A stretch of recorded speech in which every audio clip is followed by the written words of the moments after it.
स्वागत है आपका तीन का तर्कश आप देख रहे हैं। मैं हूं आपके साथ ऋतु ज्ञानवानी। सबसे पहले बात दिल्ली की मॉनसून सत्र को लेकर सर्वदलीय बैठक खत्म हो चुकी है। जस्टिस यशवंत वर्मा के खिलाफ महाभियोग लाएगी सरकार। इसी सत्र में जस्टिस वर्मा के खिलाफ प्रस्ताव आएगा। महाभियोग के प्रस्ताव पर सांसदों ने हस्ताक्षर भी कर दिए। तो बड़ी बैठक चल रही थी, मॉनसून सत्र को लेकर सर्वदलीय बैठक थी जो अब खत्म हो चुकी है। जस्टिस यशवंत वर्मा के खिलाफ महाभियोग जो है लाने की तैयारी में सरकार है। इसी सत्र में कहा जा रहा है कि जस्टिस वर्मा के खिलाफ प्रस्ताव लाया जाएगा। महाभियोग के प्रस्ताव पर सांसदों ने हस्ताक्षर भी कर दिए हैं। तो बेहद ही महत्वपूर्ण आज की बैठक रही है मॉनसून सत्र को लेकर। यह सर्वदलीय बैठक कई सारे मुद्दों को लेकर के इसमें चर्चा हुई है। साथ ही साथ मुख्य जो मुद्दा है जिसके बारे में लगातार चर्चाएं लंबे वक्त से चल रही हैं, जस्टिस यशवंत वर्मा, अब इनके खिलाफ महाभियोग लाएगी सरकार। इसी सत्र में जस्टिस वर्मा के खिलाफ प्रस्ताव आएगा और महाभियोग के प्रस्ताव पर सांसदों ने हस्ताक्षर भी कर दिए हैं।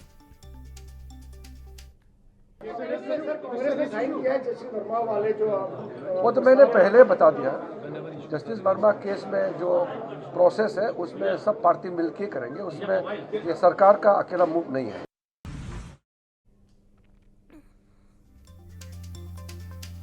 तो प्रस्ताव पर सांसदों ने हस्ताक्षर कर दिए हैं। दिल्ली हाईकोर्ट के पूर्व जज हैं ये। कैशकांड विवाद में जो है लंबे वक्त से इस पर बहस छिड़ी हुई है और मार्च का ही ये पूरा मामला है जब आवास पर से भारी मात्रा में कैश भी बरामद किया गया था और लगातार इस मामले में जांच भी चल रही थी। पुष्टि भी हुई कि हाँ, यहाँ से बड़ी मात्रा में कैश बरामद हुआ। अब जो है महाभियोग लाने की तैयारी में सरकार है। 2025 मार्च में दिल्ली के सरकारी आवास में जो है नोट मिले थे और जले हुए नोट भी पाए गए थे। कैशकांड की जांच के लिए सुप्रीम कोर्ट ने 3 जजों की टीम भी बनाई और रिपोर्ट में नकदी मिलने की पुष्टि भी हुई।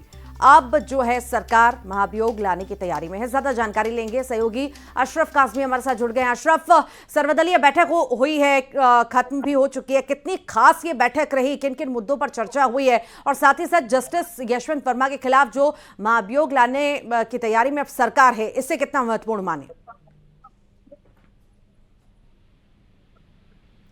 अशरफ, आपको मेरी आवाज मिल पा रही है? अशरफ, आपकी आवाज नहीं मिल पा रही है। हम जी बोलिए, आवाज मुझे आपकी आवाज आ रही है। कितनी खास ये बैठक रही है, सर्वदलीय बैठक? देखिए, ये बहुत महत्वपूर्ण बैठक के कल से जो लोकसभा का सत्र शुरू हो जाएगा तो एक सहमति बनाने की आज कोशिश की गई है। जबकि पक्ष जो है कल उसने अपने साफ कर दिए थे कैसे केंद्र सरकार को घेरना है। कल उनकी बैठक हुई थी। हालांकि आज यहाँ पर कोशिश की गई सरकार की तरफ से कि तमाम मुद्दों पर चर्चा होगी, सदन सुचारू चले और हर मुद्दे पर बात की जाएगी। लेकिन इस तरह से विपक्ष का इंडिया अलायंस गठबंधन का के तेवर है तो उससे साफ लगता है कि जो विपक्ष है वो सदन में हंगामे की पूरी रणनीति है। सरकार को घेरना है, हर मुद्दे पर घेरना है, चाहे पहलगाम आतंकी की घटना हो, ऑपरेशन सिंदूर हो या युद्ध विराम का मामला हो या जो फिलहाल बिहार में विशेष पुनरीक्षण मतदाता सूची का कार्य चल रहा है उस पर। ऐसे तमाम मुद्दे हैं जिन पर सरकार को घेरना है और खासकर ये विपक्ष की रणनीति है कि सरकार पहलगाम पर प्रधानमंत्री चर्चा करे और प्रधानमंत्री उस पर जवाब दे। तो ये सब मुद्दे सरकार विपक्ष के हैं और वहीं सरकार चाहती है कि सुचारू रूप से चले। अब देखते हैं कि कल जब ये सत्र शुरू होगा तब क्या स्थिति होगी। ठीक, बहुत बहुत शुक्रिया अशरफ। और अब बात करेंगे दुर्ग की। विचाराधीन कैदी ने सेंट्रल जेल में फांसी लगा ली है। कैदी ने फांसी लगाकर आत्महत्या कर ली।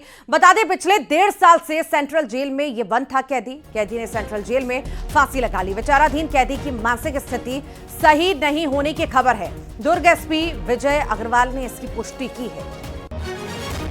तो विचाराधीन कैदी ये था जिसने सेंट्रल जेल में फांसी लगा ली और ये कहा जा रहा है मानसिक रूप से ये बीमार था और पिछले 1.5 साल से सेंट्रल जेल में बंद था ये कैदी।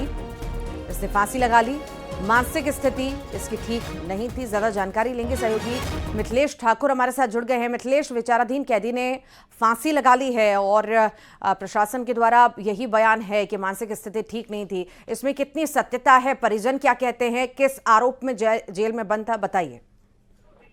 देखिए, पत्नी की हत्या के मामले में ये जो विचाराधीन कैदी था वो जेल में था और पिछले 1.5 वर्षों से वो सेंट्रल जेल में ही था। वो मानसिक रूप से काफी परेशान था, ऐसा बताया जा रहा है, और उसने इसी बीच में रात में जो है फांसी लगाकर आत्महत्या कर दी है। अब आत्महत्या करने की पुष्टि जो है दुर्ग एसपी विजय अग्रवाल ने कर दी है।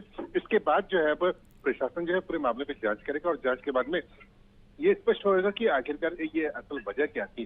तो फिलहाल अभी जांच की जा रही है। जांच होने के बाद में बहुत कुछ स्पष्ट हो पाएगा, लेकिन एक जरूर ये कहा जा सकता है कि आज एक बड़ी घटना जो है वो दुर्ग सेंट्रल जेल में घटित हुई है। जी ठीक, बहुत बहुत शुक्रिया मिथिलेश।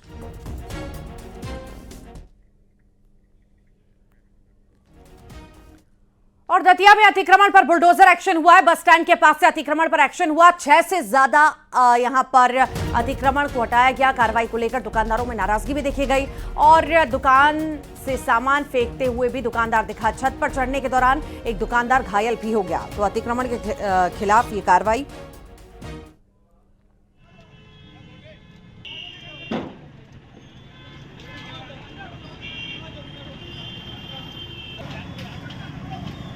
अतिक्रमण के खिलाफ ये बड़ी कार्रवाई देखने को मिली है और इस दौरान विरोध भी दुकानदारों का देखने को मिला।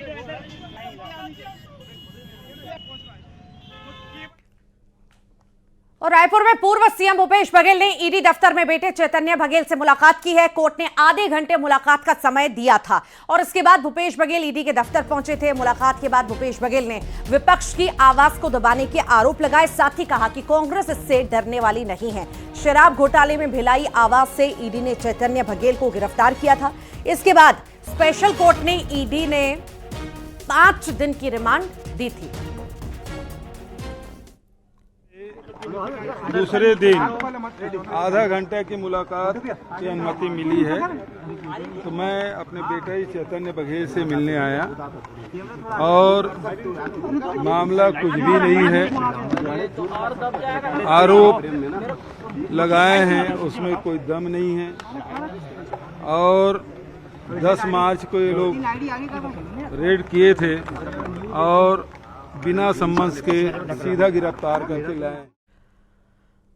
और उधर ईडी के छापे और चैतन्य बघेल की गिरफ्तारी के विरोध में कांग्रेस 22 जून को आर्थिक नाकेबंदी करेगी। इसे लेकर सीएम विष्णुदेव साय ने कांग्रेस पर निशाना भी साधा। सीएम ने कहा कि ईडी केंद्रीय एजेंसी है और सोच समझकर कार्रवाई की गई।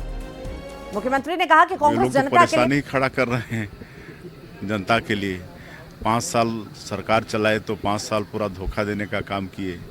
36 वादा किए थे लेकिन एक भी वादा नहीं पूरा किए। 5 साल पूरे भ्रष्टाचार में प्रदेश को झोंक दिए।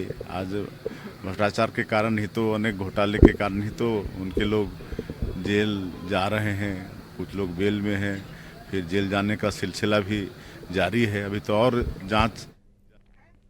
और इसी बीच खबर भोपाल से है, जहां पर मध्य प्रदेश कर्मचारी संघ ने अंबेडकर पार्क में अपनी 11 सूत्रीय मांगों को लेकर धरना प्रदर्शन किया है। कर्मचारी